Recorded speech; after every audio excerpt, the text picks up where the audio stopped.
मानवाधिकार। मानवाधिकार की भावना का जन्म द्वितीय महायुद्ध के पश्चात हुआ। इस भावना का आशय राष्ट्र को ऐसे अधिकार प्रदान करना है जिनका प्रयोग करके प्रत्येक राष्ट्र अपना उचित रूप में विकास कर सकता है। मानवीय अधिकारों की भावना विश्व बंधुत्व की भावना पर आधारित है। विश्व के सभी श्रेष्ठ व्यक्तियों के लिए मानव कल्याण ही श्रेष्ठ उद्देश्य है। उसी की पूर्ति के लिए सभी व्यक्तियों को समान अधिकार मिलने चाहिए और यही विचारधारा राष्ट्रीय स्तर पर लागू की जानी चाहिए। प्रत्येक राष्ट्र चाहे छोटा हो या बड़ा, उसको अपने विकास के लिए अनुकूल एवं समान अवसर सदैव मिलना चाहिए। मानवाधिकार की भावना का विकास शनै शनै हुआ है। सर्वप्रथम ब्रिटेन ने सन 1215 में महान घोषणा पत्र प्रकाशित किया। 1676 में बंदी प्रत्यक्षीकरण अधिनियम बनाया तथा 1689 में अधिकार पक्ष का अधिनियम पारित किया। संयुक्त राज्य अमेरिका ने अपनी स्वतंत्रता की घोषणा के साथ साथ सन 1776 में मानव अधिकारों की घोषणा में मानव अधिकारों का विशुद्ध वर्णन किया गया था। 1929 में अंतर्राष्ट्रीय विधि संस्थान ने अंतर्राष्ट्रीय मानव अधिकारों को घोषित किया। द्वितीय विश्व युद्ध के पश्चात अंतर्राष्ट्रीय कानूनों में पुनः मानव अधिकारों के महत्व को समझा गया। संयुक्त राष्ट्र संघ की स्थापना के समय उसके चार्टर में सर्वप्रथम ये कहा गया कि हम अपनी आगे आने वाली पीढ़ियों के लिए शांति और सुरक्षा व्यवस्था करना चाहते हैं। स्पष्ट है कि इसमें मानवाधिकार की ओर विशेष ध्यान दिया गया। 10 दिसंबर 1948 को संयुक्त राष्ट्र संघ की महासभा ने मानव अधिकारों की सुरक्षा रखने के दृष्टिगत विश्व मानव अधिकारों की घोषणा के महत्व के संबंध में स्टार्क ने कहा, यह घोषणा संप्रभु की प्रतिज्ञा है, आदर्शों का विवरण है, एक मार्गदर्शक व्यवस्था है। मानवाधिकार संबंधी घोषणा पत्र में प्रस्तावना सहित 30 अनुच्छेद हैं। इस घोषणा पत्र में नागरिक तथा राजनीतिक अधिकारों के साथ साथ पहली बार सामाजिक अधिकारों का प्रतिपादन किया गया। इसकी प्रस्तावना में मानव जाति की जन्मजात गरिमा और सम्मान तथा अधिकारों पर बल दिया गया। चूंकि यह घोषणा संयुक्त राष्ट्र संघ की महासभा के प्रस्ताव के रूप में स्वीकार की गई थी, इसलिए इसको कानूनी रूप से बाध्य करने वाला कोई स्वरूप नहीं है। इसके 30 अनुच्छेद इस प्रकार हैं। अनुच्छेद 1, सभी मनुष्य जन्म से स्वतंत्र है और अधिकार और मर्यादा में समान है। उनमें विवेक और बुद्धि है, अतः उन्हें एक दूसरे के साथ भातृभाव युक्त व्यवहार रखना चाहिए। अनुच्छेद 2, प्रत्येक व्यक्ति बिना जाति, रंग, लिंग, भाषा, धर्म, राजनीतिक अथवा सामाजिक उत्पत्ति, जन्म अथवा किसी दूसरे प्रकार के भेदभाव के इस घोषणा में व्यक्त किए हुए सभी अधिकारों और स्वतंत्रताओं का पात्र है। इसके अलावा किसी स्थान अथवा देश के साथ जिसका वह व्यक्ति नागरिक है, राजनीतिक परिस्थिति के आधार पर भेद नहीं किया जाएगा, चाहे वह स्वतंत्र हो, संरक्षित हो अथवा स्वशासनाधिकार से विहीन हो अथवा अन्य प्रकार से अल्पप्रभु हो। अनुच्छेद 3, प्रत्येक व्यक्ति को जीवन, स्वाधीनता और सुरक्षा का अधिकार है। अनुच्छेद 4, कोई व्यक्ति दासता या गुलामी में नहीं रखा जा सकेगा। दासता और दास व्यवहार सभी क्षेत्रों में सर्वथा निषिद्ध होगा।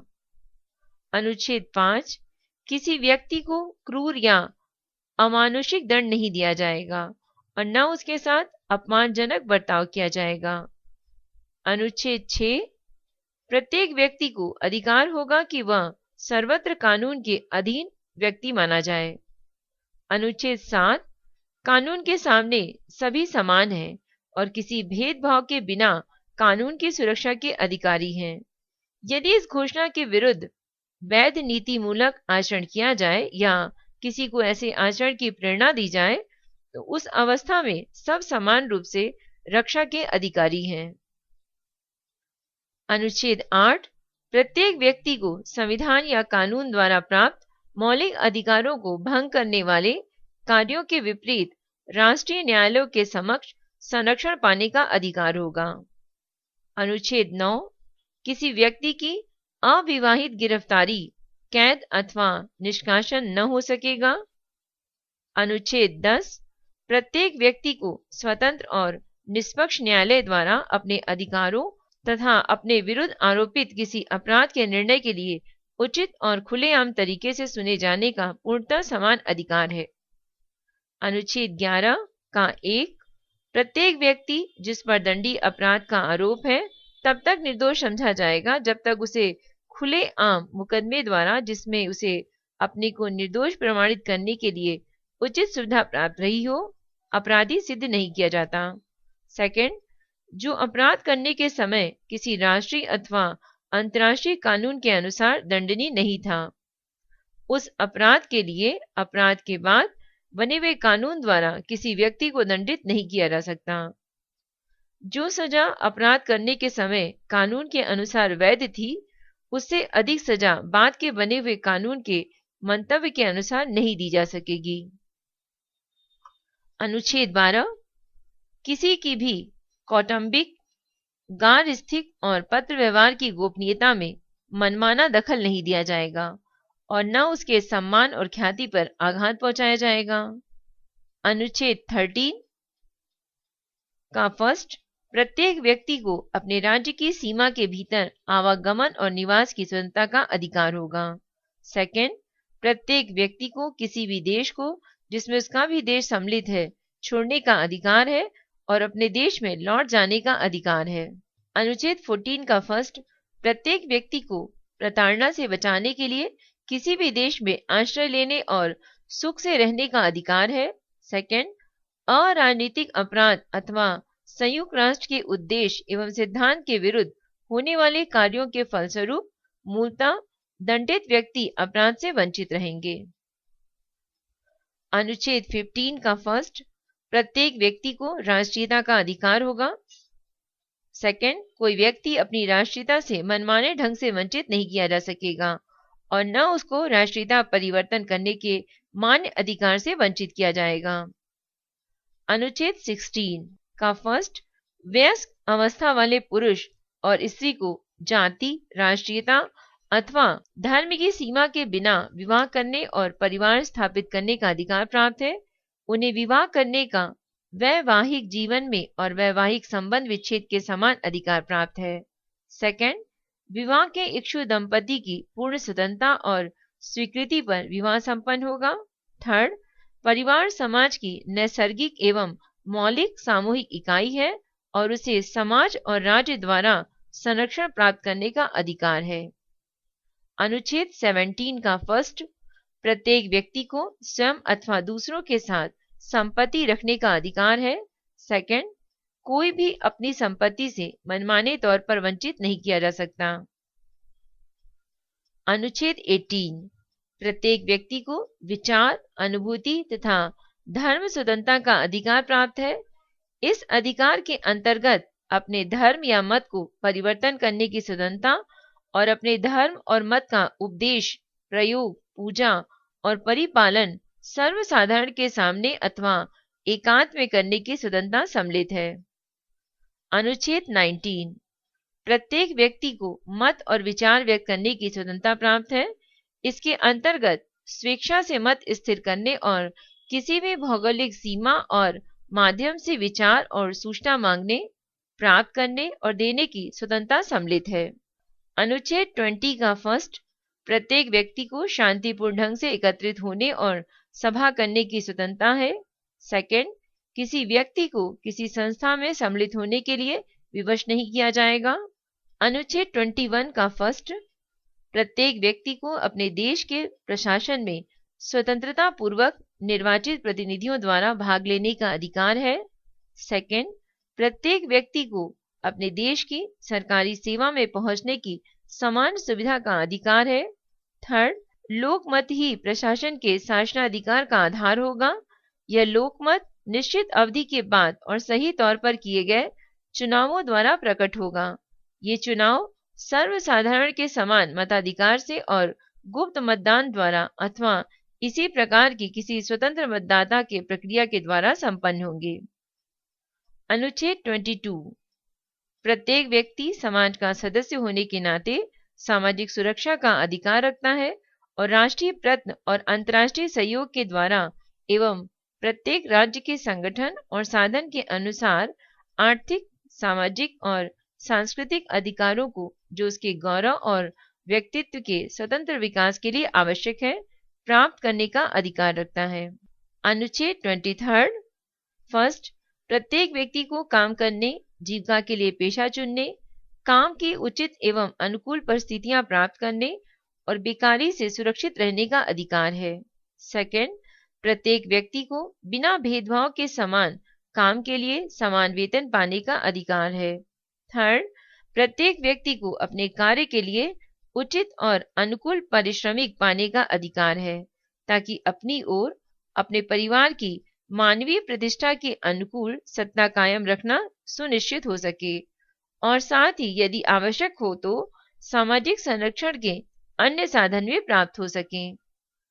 फोर्थ, प्रत्येक व्यक्ति को अपने हितों की रक्षा के लिए श्रम संघ यानी ट्रेड यूनियन कायम करने और उसमें सम्मिलित होने का अधिकार प्राप्त है।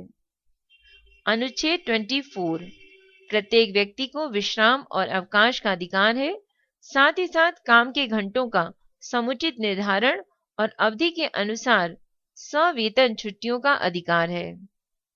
अनुच्छेद 25 का फर्स्ट, प्रत्येक व्यक्ति को एक ऐसा जीवन स्तर कायम करने का अधिकार है जो उसके और उसके परिवार के स्वस्थ एवं सुख के लिए पर्याप्त हो। इसमें भोजन, वस्त्र, निवास स्थान, चिकित्सा की सुविधा तथा आवश्यक समाज सेवाओं की उपलब्धि और बेकारी, बीमारी, शारीरिक असमर्थता, वैधव्य, वृद्धावस्था या काबू के बाहर परिस्थितियों के कारण जीविका के साथ साथ हार सम्मिलित है। सेकंड, प्रत्येक माता तथा शिशु को मातृत्व और शिशु की विशेष देखभाल और सहायता प्राप्त करने का अधिकार है।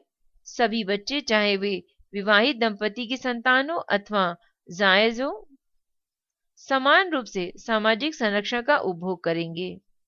अनुच्छेद 26 का फर्स्ट, प्रत्येक व्यक्ति को शिक्षा पाने का अधिकार है। शिक्षा कम से कम प्रारंभिक और मौलिक अवस्था में निःशुल्क होगी। प्रारंभिक शिक्षा अनिवार्य होगी। तकनीकी यानी टेक्निकल और व्यावसायिक यानी कमर्शियल शिक्षा की समान उपलब्धि की व्यवस्था की जाएगी और योग्यता के आधार पर उच्च शिक्षा सभी समान रूप से प्राप्त कर सकेंगे। सेकंड, शिक्षा का लक्ष्य मानव व्यक्तित्व का पूर्ण विकास और मानव अधिकारों एवं मौलिक स्वतंत्रताओं की प्रतिष्ठा बढ़ाना होगा। शिक्षा द्वारा सभी राष्ट्रों और जातियों एवं धार्मिक समूहों में सद्भाव, सहिष्णुता और मैत्री की अभिवृद्धि की जाएगी और शांति कायम रखने के लिए संयुक्त राष्ट्र संघ के कार्यों को शिक्षा द्वारा बढ़ाया जाएगा। थर्ड, माता पिता को अपनी संतान के लिए शिक्षा के प्रकार चुनने का अधिकार है। अनुच्छेद 27 फर्स्ट, प्रत्येक व्यक्ति को समाज के सांस्कृतिक जीवन में स्वतंत्रता पूर्वक भाग लेने व कलाओं का आनंद लेने और वैधानिक विकास से लाभान्वित होने का अधिकार है। सेकंड, प्रत्येक व्यक्ति को अपनी किसी भी वैधानिक, साहित्यिक अथवा कलात्मक कृति के फलस्वरूप सैनिक एवं भौतिक हितों के संरक्षण का अधिकार है। अनुच्छेद 28, प्रत्येक व्यक्ति ऐसी सामाजिक और अंतर्राष्ट्रीय व्यवस्था का अधिकारी है जिससे इस घोषणा में निर्दिष्ट अधिकारों और स्वतंत्रताओं की पूर्ण प्राप्ति हो सके। अनुच्छेद 29 का फर्स्ट, समाज के प्रति प्रत्येक व्यक्ति के कुछ ऐसे कर्तव्य हैं जिनसे उसके व्यक्तित्व का स्वतंत्र एवं पूर्ण विकास संभव है। सेकंड, अपने अधिकारों एवं स्वतंत्रताओं का उपभोग करने में प्रत्येक व्यक्ति को उन सीमाओं के भीतर रहना होगा जो कानून द्वारा इस उद्देश्य से निर्धारित की गई हैं कि दूसरों के अधिकारों और स्वतंत्रताओं का अपेक्षित सम्मान एवं प्रतिष्ठा हो सके और जनतांत्रिक समाज में नैतिकता, सार्वजनिक शांति तथा जन कल्याण के हेतु समुचित आवश्यकताओं की पूर्ति हो सके। थर्ड, उन अधिकारों और स्वतंत्रताओं का संयुक्त राष्ट्र के उद्देश्यों एवं सिद्धांतों के विरुद्ध किसी भी दशा में प्रयोग न किया जाए। अनुच्छेद 30, इस घोषणा पत्र में दिए गए किसी भी आदेश के ऐसे अर्थ न लगाए जाएं जिससे किसी राज्य को, समूह अथवा व्यक्ति को किसी भी ऐसे काम में लगने या करने, का अधिकार मिले, जिसका इस घोषणा पत्र में वर्णित अधिकारों और स्वतंत्रताओं में किसी को नष्ट करने का उद्देश्य हो। ये घोषणा पत्र को मानवतावाद का दमकल कहा गया है। चार्ल्स मलिक के अनुसार ये घोषणा पत्र केवल प्रस्ताव पत्र न होकर संयुक्त राष्ट्र संघ के चार्टर का अंग है।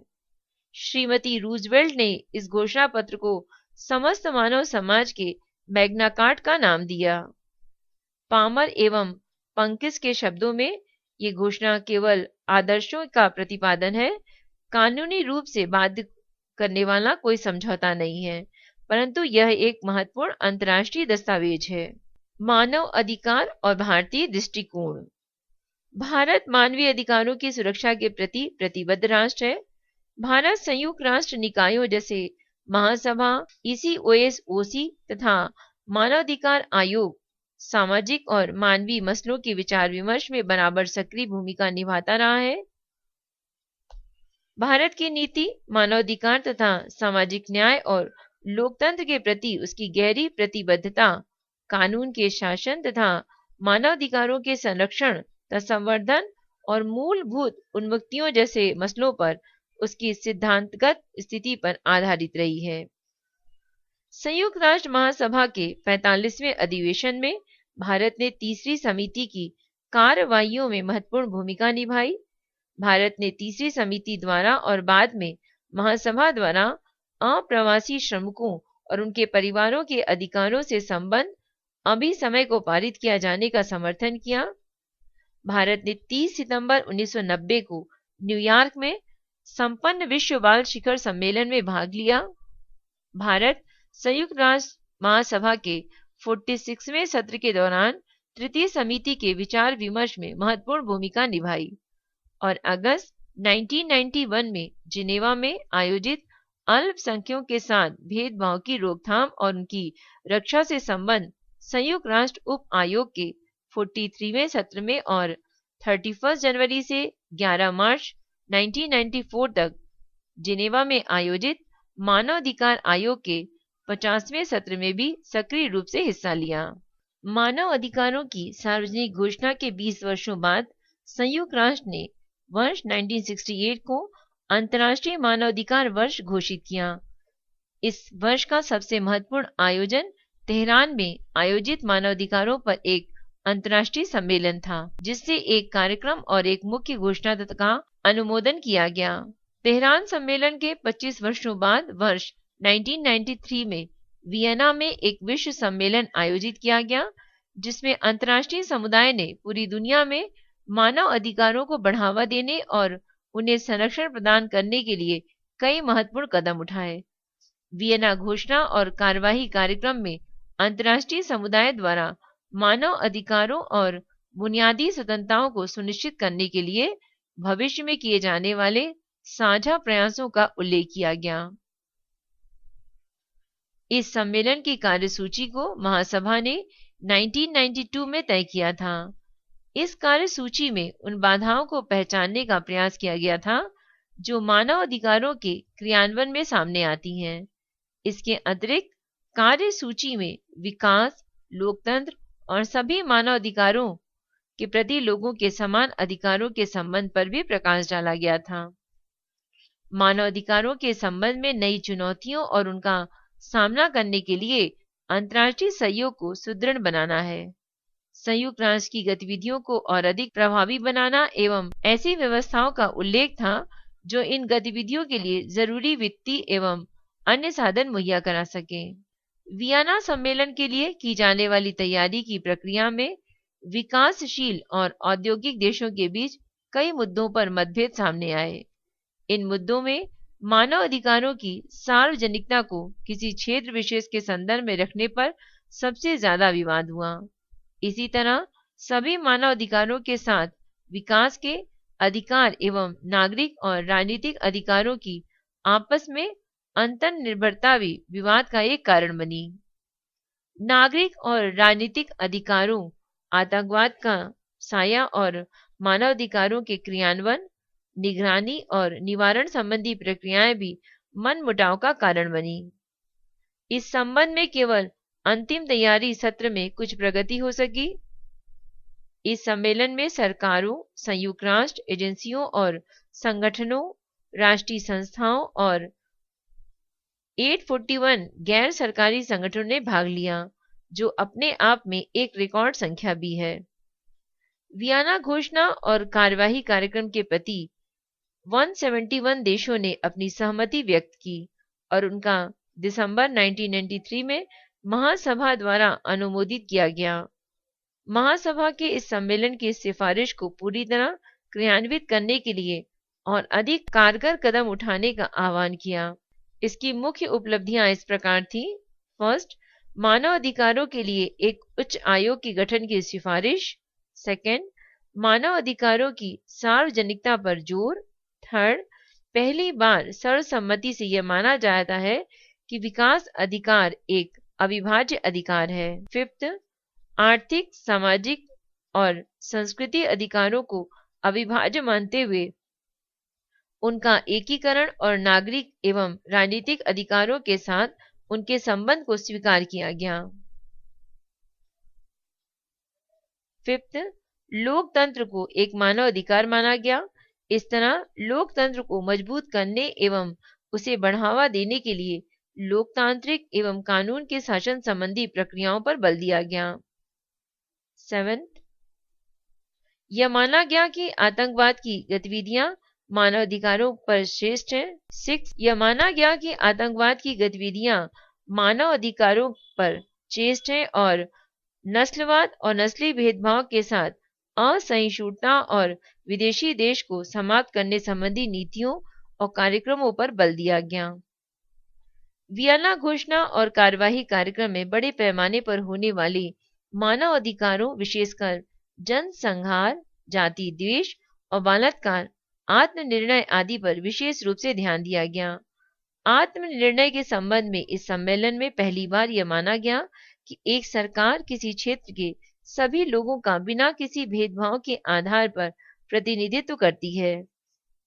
इसके अतिरिक्त इस सम्मेलन में वर्तमान और भविष्य की पीढ़ियों की पर्यावरण संबंधी जरूरतों, जोखिम में रह रहे लोगों, विशेष रूप से अप्रवासी श्रमिकों, विकलांग व्यक्तियों और शरणार्थियों के साथ महिलाओं एवं बालिकाओं के मानव अधिकारों पर बल दिया गया। इस सम्मेलन में महिलाओं के मानव अधिकारों को संयुक्त राष्ट्र की मानव अधिकार संबंधी गतिविधियों में लाने के लिए नए दिशा निर्देश बनाने पर विशेष रूप से जोर दिया गया। सम्मेलन की घोषणा और कार्यवाही कार्यक्रम में संयुक्त राष्ट्र तंत्र के संगठनों, एजेंसियों और अंगों के साथ क्षेत्रीय संगठनों एवं वित्तीय तथा विकास संस्थानों की मानवाधिकार को प्रोत्साहन और संरक्षण देने संबंधी भूमिका के विस्तार पर जोर दिया गया। महासभा ने दिसंबर 1993 में मानवाधिकारों के लिए एक संयुक्त राष्ट्र उच्चायुक्त पद का गठन किया। यह उच्चायुक्त मानवाधिकार संबंधी गतिविधियों पर नजर रखने के साथ महासचिव द्वारा दिए गए निर्देशों के अनुसार कार्य करता है। पहले उच्चायुक्त की नियुक्ति फरवरी 1994 में की गई थी। यह उच्चायुक्त सभी तरह के नागरिक, सांस्कृतिक, राजनीतिक और सामाजिक अधिकारों को प्रोत्साहन देने एवं उनके संरक्षण के लिए जिम्मेदार है। उच्चायुक्त सभी प्रकार के मानवाधिकारों को प्रोत्साहन एवं संरक्षण देने एवं अंतर्राष्ट्रीय सहयोग को बढ़ाने के लिए संयुक्त राष्ट्र तंत्र द्वारा इन अधिकारों के संबंध में गतिविधियों का समन्वय करने और ऐसी व्यवस्थाएं करने के लिए जिम्मेदार है जिनमें मानव अधिकारों के क्रियान्वयन को और अधिक प्रभावी बनाया जा सके। मानवाधिकार केंद्र की निगरानी का जिम्मा भी उसका ही है। प्रत्येक वर्ष 10 दिसंबर को मानव अधिकार दिवस मनाया जाता है। मानव अधिकार दिवस से जुड़ी हुई ये जानकारी आपको कैसी लगी? आप अपनी राय हमें मेल कर सकते हैं। मेल आईडी है voiceforblind यानी वॉइस फॉर ब्लाइंड @gmail.com।